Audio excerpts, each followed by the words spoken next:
Hello everyone. इस video में हम intermediate microeconomics two market government and welfare का पीवाईक्यू डिस्कस करने वाले हैं। तो पहले ब्रीफ में इसका सिलेबस हम लोग देख लेते हैं। टोटल आप लोगों की 5 यूनिट इसमें है। पहली यूनिट मोनोपोली के बारे में है। मोनोपोली प्राइसिंग क्या होता है, इनएफिशिएंसी क्या होता है, प्राइस डिस्क्रिमिनेशन और रेगुलेशन क्या होता है।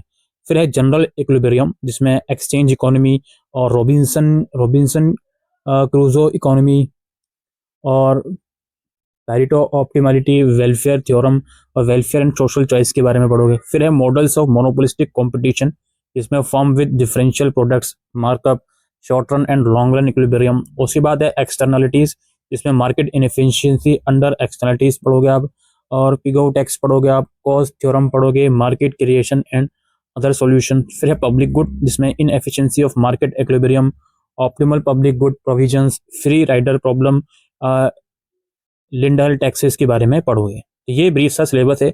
आइए चलते हैं इसके पीवाईक्यू की तरफ।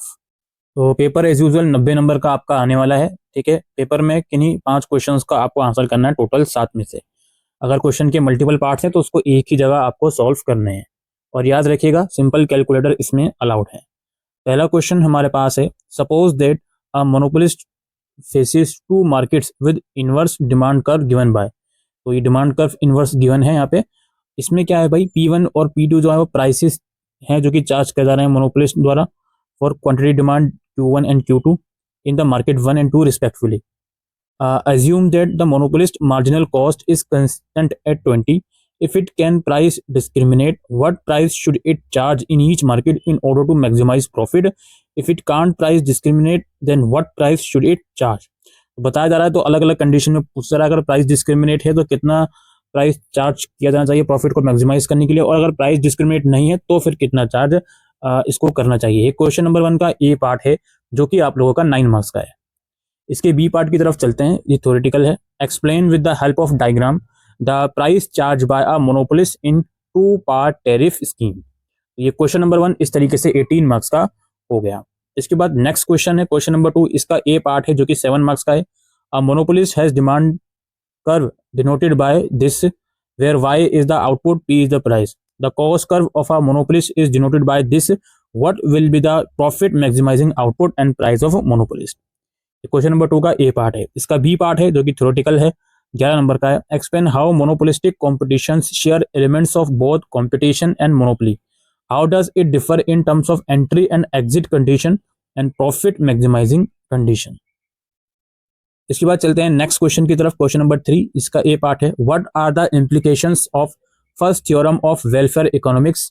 और बी पार्ट है, two consumers A and B consume two goods X and Y. A has an initial endowment of 0 unit of X and 10 unit of Y.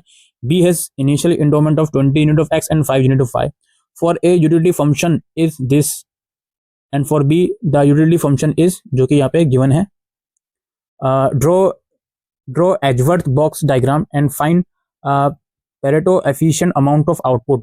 Who will be the net buyer of good X and net seller of good Y? तो ये आप लोगों का हो गया question number 3। इसके बाद next question है क्वेश्चन नंबर 4। इसका ए पार्ट है, state and prove the Walras law. B part है, what is fair allocation, show how equal division of endowment leads to fair allocation. Next question है, इसका ये part है, explain with the help of an example including Edgeworth box how the assignment of well defined property rights can solve the problem of negative consumption externality. उसके बाद है, if property rights are not well defined then output of economic interaction will involve in efficiency.